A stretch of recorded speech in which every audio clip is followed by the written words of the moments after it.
गरीब किसान का दसरे का सपना। सुबह का गांव, बच्चे खेल रहे हैं, औरतें कुएं से पानी भर रही है। चौपाल पे कंजूस सरपंच मालिया बैठा है, पेट निकला हुआ, हाथ में तंबाकू, चालाकी हंसी। गांव का सरपंच मालिया नाम सुनते ही गांव वाले कांप जाते थे। 99 एकड़ जमीन का मालिक, मगर आके हमेशा भोला किसान के उस 1 एकड़ जमीन पर टिकी रहती है। बस वो जमीन मिल जाए तो 100 पूरा हो जाए। मालिया तेवर से, अरे भोला, बेच दे ये जमीन। देख, मेरी 99 एकड़ में तेरी ये छोटी सी जमीन भी मिल जाए तो गांव में मेरा ही सिक्का चलेगा। बोल, क्या बोलता है?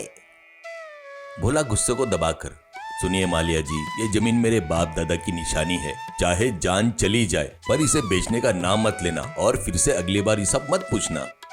मालिया नाक सिसोड़कर हंसते हुए, ठीक है भोला, तू देख लेना, तेरी ये जिद तुझे बहुत भारी पड़ेगी। देखना बेटा, देखना, देख लूंगा तुझे।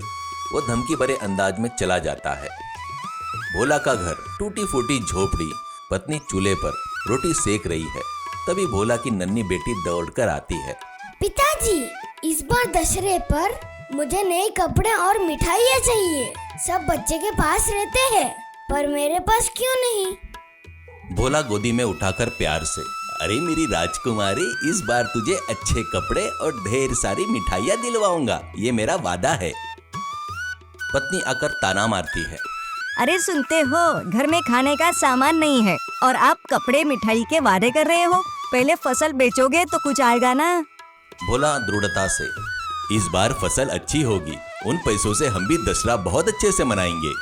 अचानक एक गांव का आदमी दौड़कर आता है। गांव वाला घबराते हुए, अरे भोला, जल्दी चल, तेरे खेत की फसल पूरी बर्बाद हो गई, जल्दी चल भोला। भोला डरकर वहां से दौड़ता है। खेत पहुंचकर देखता है सारी फसल जली सड़ी पड़ी है। हाथ से मिट्टी उठाता है, आंखें भर जाती है। पीछे से ठहाका सुनाई देता है। सरपंच मालिया खड़ा है। मालिया क्रूरता से, अरे भोला, देखा, मैंने कहा था ना, जमीन बेच दे, पर तू नहीं मानता।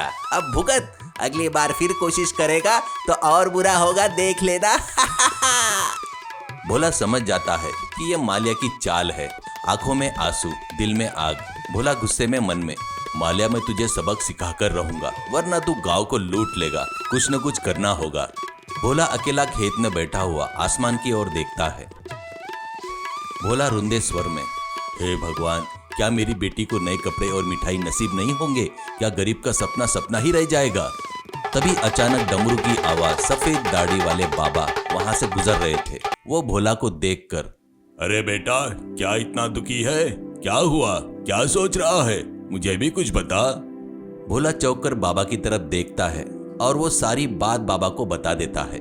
साधु मुस्कुराकर, अरे इतनी सी बात क्या, ये भी कोई बड़ी बात है? ठीक है, ये रखो, ये बीज, इसे अपने खेत में बो दो।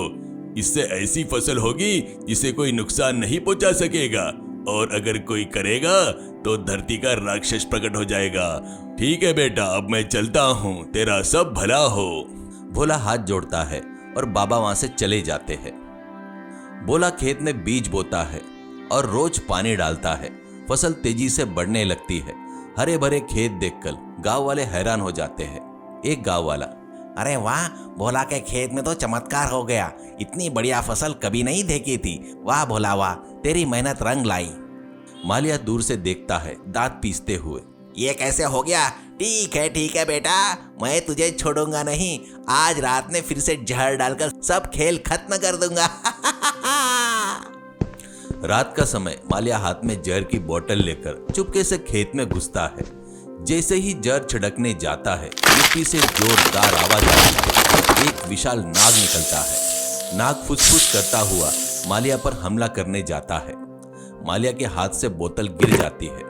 उसका चेहरा डर से पीला हो जाता है। मालिया वहां से भागते हुए, अरे बाप रे, इतना बड़ा सांप, अरे भागो, ये मुझे मार डालेगा, अरे भागो रे।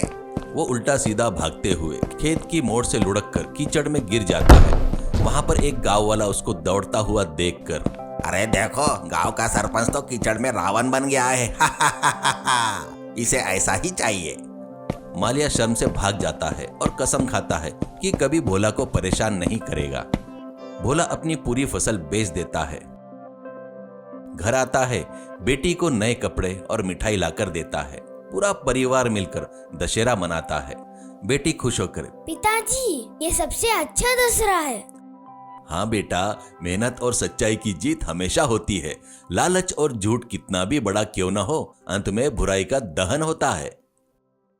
गरीब इंसान चाहे छोटा किसान क्यों न हो, अगर मेहनत और सच्चाई है तो दुनिया का सबसे बड़ा रावण भी उसके सामने टिक नहीं सकता। यही असली विजयादशमी है।